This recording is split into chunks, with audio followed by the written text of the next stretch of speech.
I'm Jackie Doucette, and I'm on a mission to discover exactly what life is like beyond retirement. Join me while I chat with people who've already done it, who've retired to something rather than from something. Let's find out together exactly what's waiting for us when we say goodbye to that 9 to 5. Hi, everyone. Welcome to another episode of Beyond Retirement. Today, I'm joined by Ferrona Lie, who's the CEO and co-founder of Near Technology. Now, to be honest, I'd never heard of Near Technology before I got the email introducing Ferrona, but after checking out their website and learning what they do, I think it's an incredible service for our aging population. Ferrona, thanks for being with me today. Thank you so much for having me, Jackie. Before we jump into what Near Technology does, I want to learn a little bit about you and how you came up with the idea for your company. What led to the founding of Near Technology? Yeah, thank you so much. So I met my co-founder at school and we were students at Northwestern University. And this was back in 2020, the height of the pandemic. And we both kind of bonded with the idea of both of us becoming the tech support for our parents. They're all retired, recently retired. So they're still very young in their early 60s. And we, at the same time, took this class where you essentially come up with an idea to solve a problem. And Andrew, my co-founder in particular, kind of hit his breaking point in the middle of the pandemic after he spent about half an hour trying to teach his grandmother how to use FaceTime over the window during the lockdown. And so he would just kind of like, this can't be right? So that's how we first started. We always know that we want to enable our parents to age independently and also allow them to age at home as well. And the initial idea was not actually tech support. It was about how do we then tech enabled our parents' house with all kinds of tools that are going to be able to help them with that. And we got really excited, got some funding from school, and we bought a lot of smart home devices, recruited a handful of families in Evanston, where Northwestern is. And we're ready to go. We have the devices in our houses. And at the last minute, all families canceled. They're like, hey, my grandmother just learned how to use iPad, or my father, whoever it is, just got comfortable with whatever device that they use. And so what you're going to introduce isn't going to be as welcomed anymore, because most of the people who reached out are their family members. So, and then we then had to kind of take a step back a little bit and reevaluate the problem that we're solving. And we're realizing that after people retire, they, first of all, lose access to the IT support that a lot of them had when they were still working full time. And additionally, too, because you're not interacting with computers as much anymore, you lose that habit that you're building day to day. And therefore, both of those led to people losing the ability to catch up with the technological changes they were seeing. And so that's why we came up with Near, and that's kind of the rest is history. Excuse me. I think that's really cool. I was thinking when you were saying it, outfitting your house with smart technology, and thinking about, well, me, because I'm in your parents' place, but me trying to help my parents, that wouldn't have gone over well. They wouldn't have been happy having things turn off and on. And, as you speak to them or, that sort of stuff, it would have been a completely foreign, task. Yes, exactly. So that was a huge learning for us. It was a failure that was phenomenal to have early on, because then we were able to pivot pretty much right away. Oh, exactly. And so, excuse me. So you mentioned that you're in one geographic area. Is that the only place that Near works right now? So far, yes. Yeah. So as a company, Andrew and I graduated last year. So I have only become full-time since 2021. And so we're still focusing on the Chicagoland area, but now we're trying to branch out because our team is now remote anyway. So I'm actually based in San Francisco. I do have a team member who's based in Detroit, and we're trying to expand the reach to individuals who are living in these cities too. Oh, that's great. So now, now that we've got where the background came from, Tell us a little bit, tell us a whole lot about what Near Technology is. Yeah, absolutely. So we offer personalized tech coaching for adults 50 plus so that everyone can stay independent and connect with their loved ones on things that matter. So a big part of it is focusing on family connectivity. We're realizing that kind of our relationship with our parents, where we become the tech support, is not unique. It's pretty common among many families. And so the idea is that we want to take that away, especially if it becomes a source of frustration. Because we've seen also families who like doing that, that kind of technology becomes the conduit of their communication, but there are also many that would pay so that it's taken away from their conversations.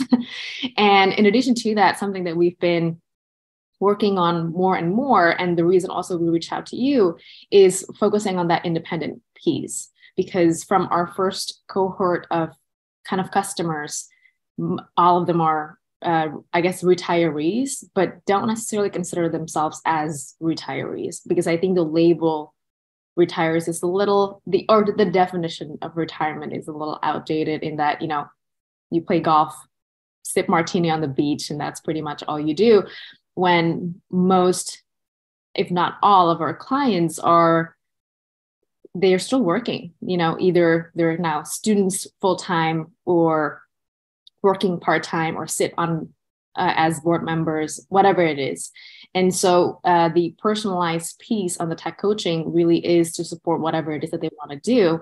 And we still focus on tech support or on the technology piece of the equation, because these days, whatever you do, technology is going to be part of your activity. So we try our best to curate a learning journey that is based off of what people want to do. So if a person comes in or contacts your company, what's the process? How do they get started? That's a great question. So most people reach out because of something that is just not working. So in a lot of cases, something just stopped working. And one of the most common ones is emails. So, hey, I suddenly just can't receive my emails.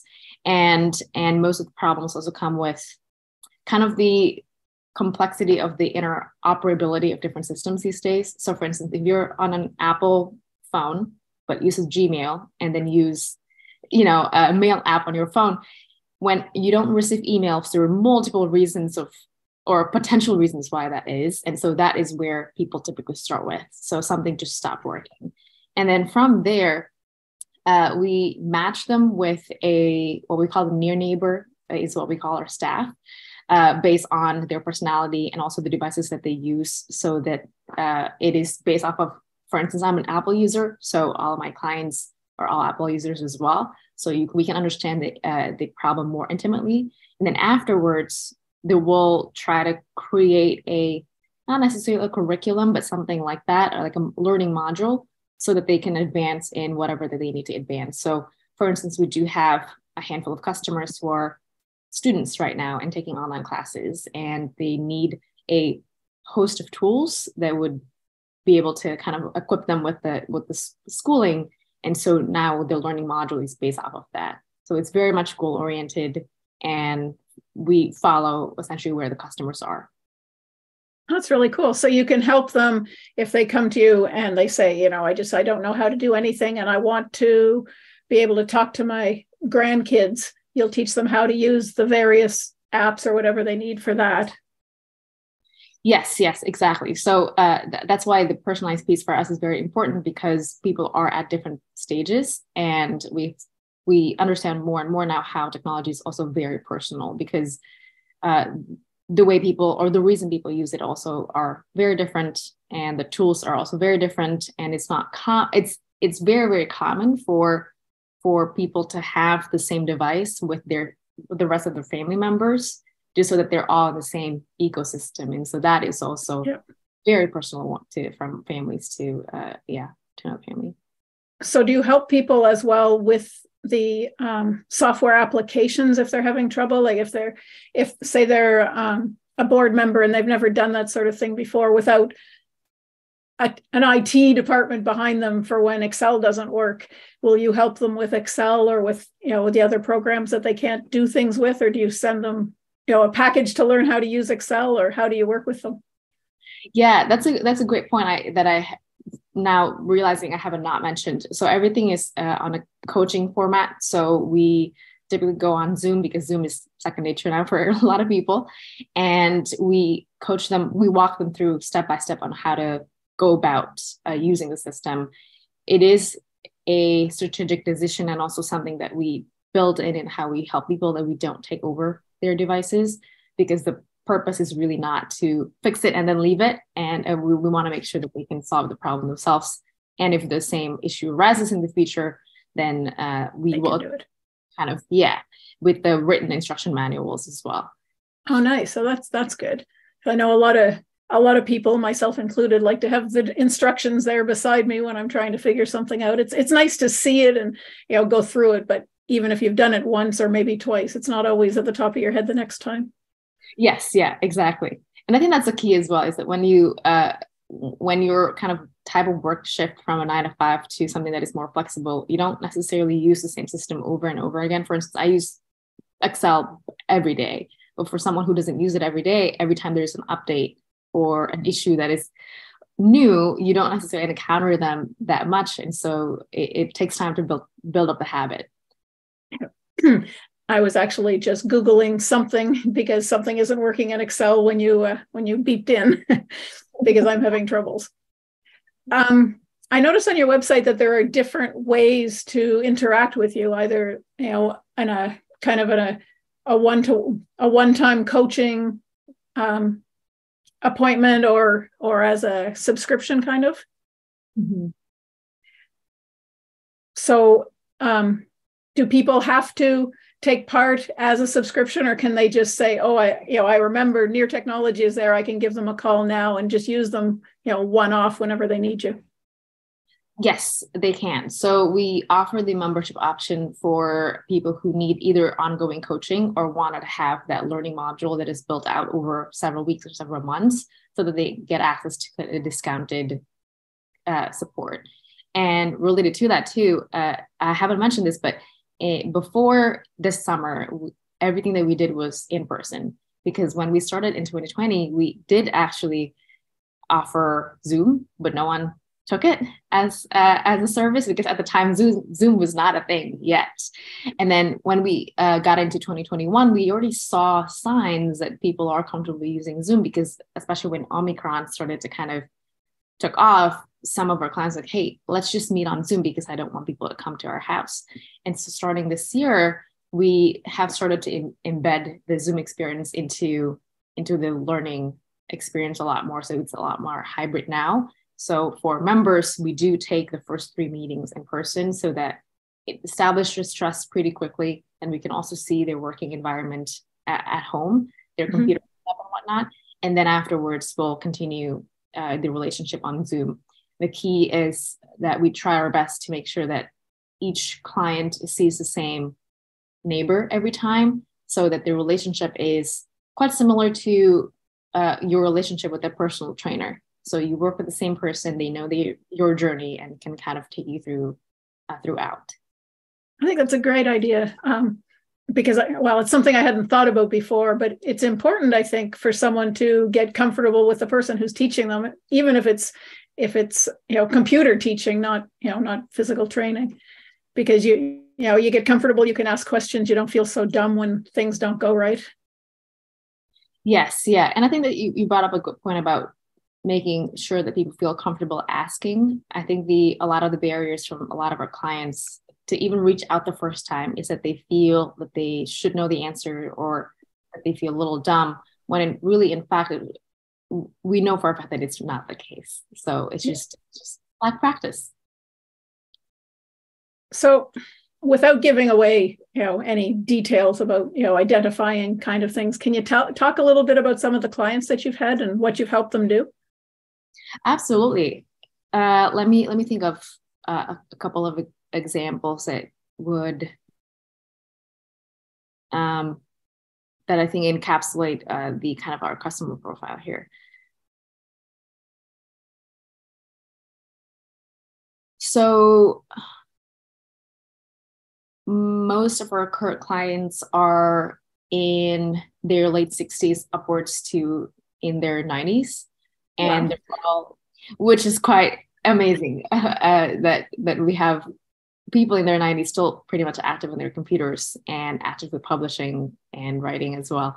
So if I were to kind of pull out their qualities and build a profile, they're all very healthy. And I think the definition of healthy is also, I think I want to be careful about that too, because in this is kind of a slippery slope when it comes to age and healthy, because some of them do have, cognitive issues and stuff like that, but they're still functioning very well.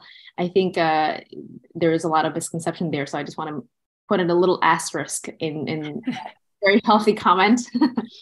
A lot of them are still very active. I think I should say that, very active, very much intellectually engaged with whatever it is that they are doing. We do have a lot of former like lawyers and physicians, essentially occupations that used to be very, very structured. And so I think because now the group of early adopters are about 10 to 15 years away from their retirement, they know already what they wanted to do, and we're focusing on supporting them in doing whatever it is. And so what has been interesting is that we've started to see new clients coming in that are in that moment of transition. They're either planning for or thinking about retirement, and now helping them essentially prepare for that in their technology, for their technology. So making sure that they have an email address that are working, and they know the technology, kind of the tech stack that they need to have in order to continue working, and things like that. The majority of our clients are female. I think that's worth acknowledging, because our hypothesis is that a piece of it is because female has more kind of license to ask for help in our society in general. It's surprisingly common for couples, especially for the wife, to reach out and then have kind of their husband moved in afterward. And so there's a lot of, we have run into a lot of family dynamics that are not necessarily, negative. It's just kind of like there is that piece about female and male that we just didn't think that we would encounter until we're in the business, and we're like, oh, that's kind of interesting. And yeah, I hope that answers your question. I'm trying to summarize a lot of the profiles that I have in my head right now. It's interesting you say about being women, because there's a stereotypical thing about men and women driving, that the men will never ask for directions. So it's kind of the same thing.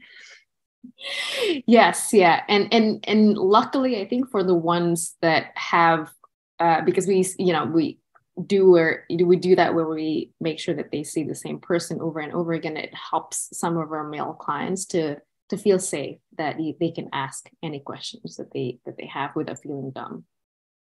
So elaborating on that part a little bit, are most of your near neighbors male or female? And what age groups are they in? That's a great question. Most of us are female. So we're majority female company. And there are two reasons behind that. One is we first wanted to hire social workers as our near neighbors. So we, as opposed to over-indexing on tech skills, like a lot of tech support companies, we focus more on their communication skills and also patients as well, and work with a lot of social work students at the time when we first started. And because of that, social work as a field itself is female dominated. So that was not by design when we first started. And we now kind of have started to branch out to welcome others with various backgrounds, but still use the social work piece as our training module. So we have teachers, for instance, or some of them. We have one retiree that also joined our team as a near neighbor as well, but it's still mostly female. And the age group is about, I'm going to say the range is between 20 to 40. So it's a quite quite a wide range, and we do have one retiree who's in their 60s, and I this is kind of a conjecture on my end. We're not designing this so that the new neighbors are all females, but I have my guess is that it would continue to trend this way, that we have more females than we do male. And that is just because of the nature of the relationship that we're building with our customers. I guess it'd be, again, looking at a stereotype, it would be incorrect to assume that maybe the males aren't as patient and understanding over long term. I think they probably are, but they're not looking for that kind of position, maybe.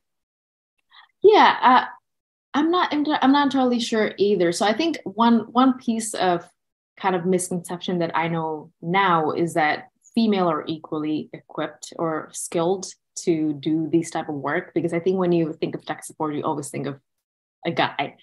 Yeah. And that is not necessary, I guess, because what I have found to be true is that you can teach technical skills. It's a lot harder to teach how to communicate and how to be patient. It takes a lot more. And I think for the male perspective, I just have not met enough people who are, I haven't met enough male essentially that jumped on the opportunity as enthusiastically as kind of the female neighbors that kind of come to our pipeline. Yeah. That's kind of what I was trying to say. It's not that they can't do it. It's just that that's not what they're necessarily looking for right off the bat.